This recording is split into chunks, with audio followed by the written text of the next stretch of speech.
আলহামদুলিল্লাহ, আজকে শুক্রবার 13ই ডিসেম্বর, সামনে 16ই ডিসেম্বর বিজয় দিবস উপলক্ষে।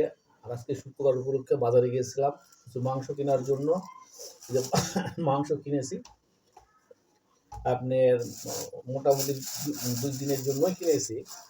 কিনতে চেয়েছি আপনার যেটুকু তার থেকে ওরা বেশি আমাকে দিয়ে দিয়েছে, কিন্তু আমাকে ঠকাই দিয়েছে। মাংসতে ওরা কি পরিমাণে চর্বি দিয়েছে দেখেন। হ্যাঁ, এতে আমার সাইনা খুবই ক্ষিপ্ত। দেখেন কি দিয়েছে। বিজয়ের যে একটা আনন্দ বাড়িতে নিয়ে এসে সেই আনন্দটা আমাকে একটু বকাবকি খেতে হচ্ছে। দেখেন, হ্যাঁ, কি আনন্দ করব। আনন্দ 16ই ডিসেম্বরের যে বিজয়ের আনন্দ আমার বাড়িতে এসে এখন কঠিন আনন্দ বকাবকি করছে আমার সাইনা।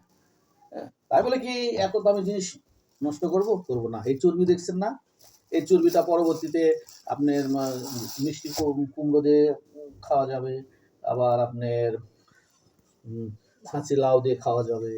আবার তারপরও এই মাংসর সঙ্গে যদি এই চর্বি দেন তাহলে টেস্টটা আলাদা হবে, বুঝলেন। আর এটা আমার সাইনা করবে, তারপর আমাকে একটু বকাবকি করছে, আমি একটু বেশি কিনে নিয়েছি। সদস্য তো কম, একটু বেশি কিনা হয়ে গেছে ভালো কিনতে যায়, যার জন্য সে আমাকে একটু বকছে যে এত টাকা দিয়ে কিনে নিয়েছি কেন। দেখেন মাংসটা কেমন হয়েছে, কোয়ালিটিটা দেখেন কত সুন্দর কোয়ালিটি। মাংসের কোয়ালিটিটা ভালো, আমাকে ঠকিয়েছে মানলাম। এই যে চর্বিটার জন্য সে আমাকে বকছে যে এত চর্বি আমার খাওয়া হবে না। দেখেন, এই কারণে আমাকে বকছে। কিন্তু এগুলো আমি লাউ দেখাবো, মিষ্টি কুমড়ো, ছাঁচি লাউ এবং কি মাংসের মধ্যেও হবে। কিন্তু মাংসতে 2-4 পিস দিলে টেস্টি আলাদা হবে। আর এই চর্বিতে ওর স্বাদটাই সবসময় আলাদা হয়।